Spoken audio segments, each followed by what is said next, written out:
राजस्थान की धरती जिसने एक से बढ़कर एक वीरों को जन्म दिया। यह वही धरती है जहां वीरता केवल तलवार चलाने का नाम नहीं थी, बल्कि वचन निभाने के लिए अपना जीवन तक न्यौछावर कर देना राजपूती परंपरा की पहचान माना जाता था। इसी वीर भूमि पर जन्म हुआ था एक ऐसे वीर का जिसे कोई जहावीर कहता है, कोई गोगा पीर कहता है, कोई गोका बापा कहता है और कोई नागों का देवता भी कहता है। गोगाजी चौहान कहते हैं, गोगाजी केवल एक योद्धा नहीं थे, वे गरीबों के रक्षक थे, गायों की रक्षा के लिए तलवार उठाने वाले वीर थे और लोक मान्यताओं में सांप से रक्षा करने वाले लोक देवता भी। लेकिन सवाल यह है, आखिर कौन थे गोगाजी? उनका जन्म कैसे हुआ? उनके जीवन में कौन कौन सा संघर्ष आए? उनके अपने परिवार में विवाद क्यों हुआ? और आखिर वह कौन सा युद्ध था जिसमें गोगाजी ने अपने जीवन का अंतिम संघर्ष किया? आज की इस कहानी में हम चलेंगे लगभग 1000 वर्ष पीछे, राजस्थान के उस समय में जब ददरेवा की धरती पर एक ऐसे बालक ने जन्म लिया था जिसकी गाथा आज भी राजस्थान से लेकर हरियाणा, पंजाब और दूसरे क्षेत्रों तक सुनाई जाती है। अध्याय पहला, ददरेवा की धरती।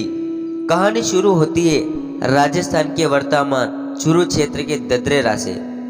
लोक परंपरा में ददरेरा को गोगाजी की जन्मभूमि माना जाता है। यही चौहान वंश के राजा जेवर सिंह का शासन बताया जाता है। राजा जेवर सिंह की पत्नी थी रानी बाचाल देवी। रानी बाचाल देवी धार्मिक और श्रद्धालु महिला मानी जाती थी, लेकिन उनके जीवन में एक कमी थी, उनके कोई संतान नहीं थी। समय बीतता गया, राजमहल में खुशियां थी, लेकिन रानी के मन में एक खालीपन था। एक दिन रानी बाचाल देवी ने संतान की इच्छा से गुरु गोरखनाथ की आराधना शुरू की। लोक कथा कहती है कि उन्होंने लंबे समय तक गुरु गोरखनाथ की तपस्या और भक्ति की। वह दिन रात एक ही प्रार्थना करती रही, हे गुरुदेव, मुझे ऐसा पुत्र दीजिए जो कुल का नाम रोशन करे और प्रजा की रक्षा करे। अध्याय दूसरा, गुरु गोरखनाथ का आशीर्वाद। लोक कथा के अनुसार जब रानी बाचाल देवी की भक्ति से गुरु गोरखनाथ प्रसन्न हुए, तब उन्हें संतान प्राप्ति का आशीर्वाद मिला। इसी प्रसंग से जुड़ी एक प्रसिद्ध लोक कथा यह भी कहती है कि रानी बाचाल की बहन काचल ने छल से गुरु का आशीर्वाद प्राप्त करने की कोशिश की थी, लेकिन अनंत गुरु गोरखनाथ ने बाचाल देवी को भी आशीर्वाद दिया। उन्हें गुगल नामक प्रसाद दिया गया और कहा गया, तुम्हें एक तेजस्वी पुत्र प्राप्त होगा। लोक मान्यताओं में इसी गुगल से आगे चलकर बालक का नाम गोगा या गुगो पड़ा। यह घटना इतिहास की निश्चित प्रमाणित घटना नहीं है, बल्कि गोगाजी से जुड़ी प्रसिद्ध परंपरा है। लेकिन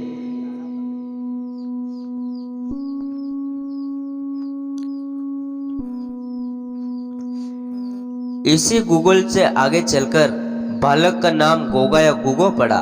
यह घटना इतिहास की निश्चित प्रमाणित घटना नहीं है, बल्कि गोगाजी से जुड़ी प्रसिद्ध लोक परंपरा है।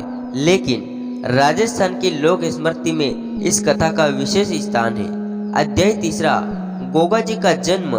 फिर आया वह शुभ दिन जब ददरेरा के राजमहल में खुशियों की लहर दौड़ गई। रानी बाचाल देवी ने एक पुत्र को जन्म दिया। लोक परंपरा में उनके जन्म की तिथि भाद्रपद शुक्ल नवमी विक्रम संवत 1003 बताई जाती है। बालक का नाम रखा गया गुगो। आगे चलकर यही गुगो गोगाजी चौहान कहलाए और समय के साथ लोग उन्हें जहांगीर गोगाजी कहकर पुकारने लगे। कहते हैं, जन्म के समय ही लोगों को इस बालक में कुछ असाधारण दिखाई देता था, लेकिन किसी को यह अंदाजा नहीं था कि यह बालक एक दिन लोक देवता के रूप में पूजा जाएगा। अध्याय चौथा, बचपन से ही वीरता। गोगाजी जैसे बड़े होने लगे, उनके अंदर साहस बढ़ता गया। राजकुमार होने का कारण उन्हें युद्ध कला की शिक्षा दी गई। घुड़सवारी, धनुष चलाना, तलवार चलाना, भाला चलाना और युद्ध के मैदान में निर्णय लेना, इन सभी कलाओं में उन्होंने प्रशिक्षण प्राप्त किया। लेकिन गोगाजी की सबसे बड़ी विशेषता केवल उनकी युद्ध कला नहीं थी, कहा जाता है उनका हृदय अपनी प्रजा के लिए बहुत संवेदनशील था। वे कमजोर व्यक्ति की सहायता करने से पीछे कभी नहीं हटते थे और जब किसी पर अन्याय होता तो गोगा जी चुप नहीं बैठते थे। अध्याय 5 गुरु गोरखनाथ से संबंध। गोगा जी के जीवन में गुरु गोरखनाथ का नाम बार बार आता है। लोक मान्यताओं के अनुसार गुरु गोरखनाथ ने उन्हें आध्यात्मिक शक्ति और मार्गदर्शन दिया था। गोगा जी के जीवन में युद्ध और आध्यात्मिकता दोनों का मेल दिखाई देता है। एक तरफ हाथ में तलवार और दूसरी तरफ गुरु के प्रति श्रद्धा। यही कारण है कि बाद की लोक परंपराओं में गोगा जी को केवल योद्धा नहीं बल्कि संत स्वरूप लोक देवता भी माना जाता है। अध्याय 6 विवाह और गृहस्थ जीवन। समय बीतता गया और गोगा जी युवा हो गए। उनके विवाह को लेकर अलग अलग परंपराएं मिलती है। राजस्थान सरकार की गोगा जी पेनोरमा जानकारी में रानी केलमदे और रानी सीरियल दोनों के नाम लोक कथाओं में मिलते हैं। लोक कथाओं में उनके विवाह और पारिवारिक जीवन कई अलग अलग प्रसंग सुनाए जाते हैं। यही कारण है कि गोगा जी की कथा के कुछ हिस्से क्षेत्र के अनुसार अलग अलग रूप से सुनाई देते हैं, लेकिन हर कथा में एक बात समान दिखाई देती है। गोगा जी का जीवन केवल राजमहल तक सीमित नहीं था। वे धीरे धीरे एक ऐसे योद्धा बन रहे थे जिसका नाम दूर दूर तक फैलने वाला था। अध्याय 7 परिवार में विवाद। हर महान योद्धा की जिंदगी हमेशा आसान नहीं होती। गोगा जी के जीवन में भी एक समय ऐसा आया जब पारिवारिक तनाव पैदा हुआ। लोक कथाओं में उनके संबंधियों और भाइयों विशेषकर अर्जुन और सर्जन से विवाद का वर्णन मिलता है। विवाद की जगह जमीन सतह और अधिकार से जुड़ी बताई जाती है। छोटी सी बात धीरे धीरे बड़े विवाद में बदल गई। गोगा जी के सामने एक कठिन परिस्थितियां थी। एक तरफ परिवार, दूसरी तरफ न्याय और अपने अधिकार की रक्षा, और यही विवाद आगे चलकर उनके जीवन का दुखद अध्याय बन गया। अध्याय 8 अर्जुन और सर्जन से संघर्ष। लोक कथा के अनुसार अर्जुन और सर्जन ने गोगा जी का विरोध किया। तनाव इतना बढ़ गया कि दोनों पक्षों में संघर्ष हो गया। कहा जाता है इस संघर्ष में गोगा जी ने अपने विरोधियों को पराजित किया, लेकिन जीत के बाद भी उनके मन में खुशी नहीं थी, क्योंकि सामने कोई बाहरी शत्रु नहीं था बल्कि अपने ही परिवार के लोग थे। यही कारण है कि गोगा जी की कथा केवल वीरता की कहानी नहीं है बल्कि परिवार, कर्तव्य, क्रोध और पश्चाताप की कहानी भी बन जाती है। अध्याय 9 माँ का क्रोध। जब रानी बाचल देवी को परिवार में हुए इस संघर्ष का पता चला तो एक माँ का हृदय टूट गया। लोक कथा के अनुसार उन्होंने गोगा जी को कठोर शब्द कहे और गोगा जी को ददरा छोड़ने का आदेश दे दिया। कथा के अनुसार उन्हें 12 वर्ष के लिए देश निकाला गया। सोचिए, जिस माँ ने वर्षों तक संतान के लिए तपस्या की थी, जिस पुत्र को आशीर्वाद से प्राप्त किया था, उसी माँ ने अपने पुत्र को घर छोड़ने का आदेश दे दिया। गोगा जी के लिए क्षण बहुत कठिन था, लेकिन उन्होंने माँ के आदेश का सम्मान किया। उन्होंने राजमहल की ओर अंतिम बार देखा और ददरा छोड़ दिया। अध्याय 10 गोर खेटिला की ओर। गोगा जी अब अपने जन्म स्थान से दूर थे। वे उस क्षेत्र की ओर चले जिसे आज गोगा में बेड़ी के आसपास का क्षेत्र माना जाता है। लोक परंपरा में यह स्थान गुरु गोरखनाथ की तपोभूमि से जोड़ा जाता है। यहीं से गोगा जी के जन्म का एक नया अध्याय शुरू होता है। अब उनके पास राजमहल नहीं था, न सिंहासन, न वैभव, न परिवार का साथ, लेकिन उनके पास था उनका साहस, उनकी तलवार, उनका घोड़ा और गुरु के प्रति उनकी अवस्था और आस्था। अध्याय 11 गोगा जी और उनकी घोड़ी। गोगा जी की लोक कथा में उनके घोड़े का विशेष महत्व है। कई लोक परंपराओं में उनके घोड़े को नीला या नीलवर्ण बताया जाता है। गोगा जी को घोड़े पर सवार वीर के रूप में विचित्र किया जाता है।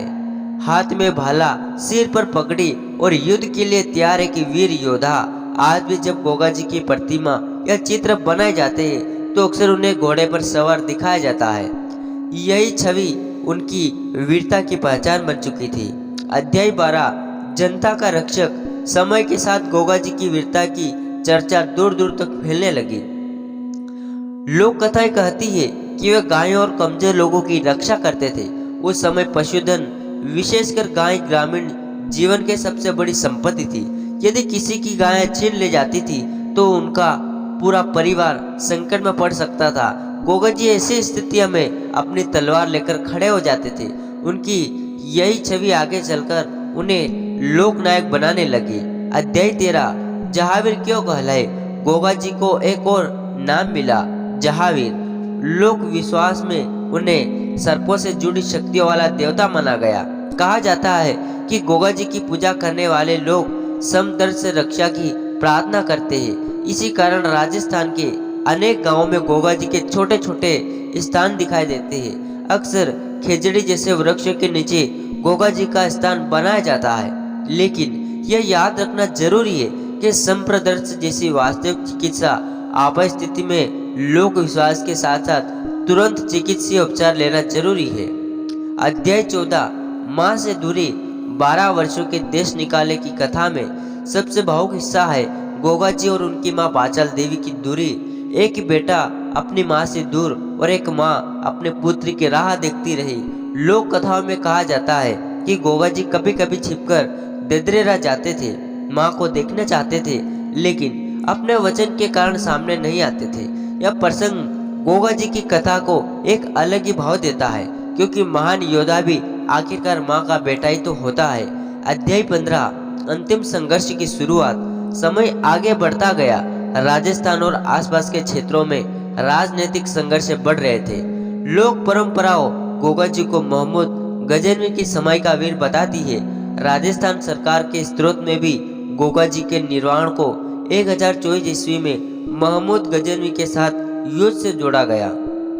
लेकिन गोगा जी की अंतिम लड़ाई के विवरण विभिन्न लोक कथाओं में अलग अलग रूप में मिलते हैं। इसीलिए इसे इतिहास का हर विवरण की तरह नहीं, बल्कि गोगा जी की प्रसिद्ध लोकवीर गाथा के रूप में समझ जाना चाहिए।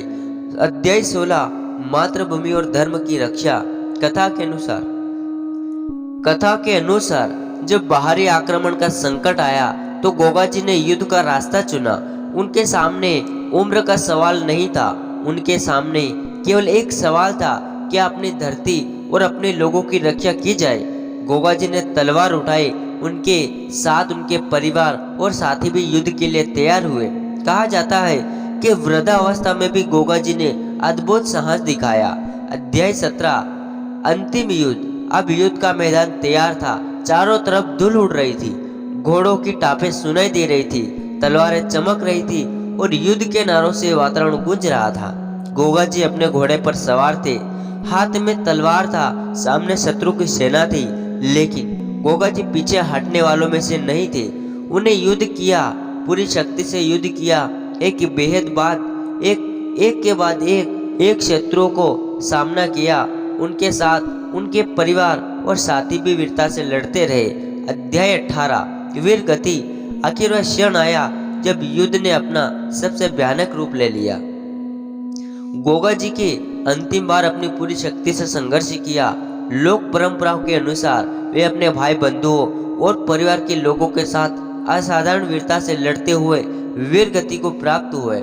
राजस्थान सरकार के अनुसार उनका निर्वाह विक्रम संवत 1081 अर्थात 1024 ईस्वी में माना जाता है। एक योद्धा का जीवन समाप्त हो गया, लेकिन उसकी गाथा उसी दिन से अमर हो गई। अध्याय 19 गोगामा मेडी। जहाँ गोगा जी की समाधि मानी जाती है, वह स्थान आज गोगामा मेडी के नाम से प्रसिद्ध है। यह राजस्थान के हनुमानगढ़ क्षेत्र में स्थित है। गोगा मेडी आज केवल एक मंदिर नहीं, बल्कि आस्था और लोक संस्कृति का बड़ा केंद्र है। हर वर्ष भाद्रपद के समय दूर दूर से श्रद्धालु यहाँ पहुँचते हैं। लोग पैदल यात्राएं करते हैं, निशान लेकर आते हैं, भजन गाते हैं और गोगा जी को सदा अर्पित करते हैं। अध्याय 20 हिंदू और मुस्लिम दोनों की आस्था। गोगा जी की सबसे अनोखी विशेषताओं में से एक है उनकी पूजा का व्यापक स्वरूप है। उन्हें हिंदू समुदाय में लोक देवता के रूप में पूजा जाता है और उनके मुस्लिम श्रद्धालु उन्हें गोगा पीर या जहापीर के रूप में मानते हैं। गोगामा मेडी की परंपरा में यह धार्मिक मेलजोल विशेष महत्व रखता है। राजस्थान सरकार के अनुसार गोगामा मेडी में समाधि स्थान के पुजारी चायल मुस्लिम समुदाय से है और उन्हें गोगा जी के वंश से जोड़ा जाता है। यही कारण है कि गोगा जी की कथा और गाथा सिर्फ एक समुदाय की कहानी नहीं रही, वह राजस्थान की साझा लोक अवस्था का हिस्सा बन गई है। अध्याय 21 ददरेरा और गोगामा मेडी। गोगामा मेडी की कथा में दो स्थान विशेष महत्व रखते हैं। पहला ददरेरा, जिसे उनकी जन्मभूमि और शिष्य मेडी से जोड़ा जाता है, और दूसरा गोगामा मेडी, जहां उनकी समाधि मानी जाती है। एक स्थान उनके जन्म की याद दिलाता है, दूसरा उनकी वीर गति और लोक आस्था की। इन दोनों स्थानों ने गोगा जी की कहानी को पीढ़ी दर पीढ़ी जीवित रखा है।